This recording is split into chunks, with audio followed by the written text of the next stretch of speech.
বংশশ্রী শ্রেয়সী প্রধান। 16 নম্বর লালে লালে পলাশপুর, পলাশ শিমুল সবই একেবারে লালে লাল। সেই সঙ্গে রয়েছে আমাদের কৃষ্ণচূড়া।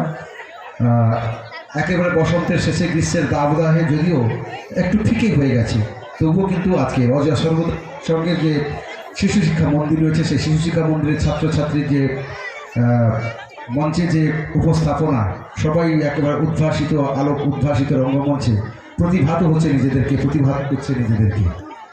চলো।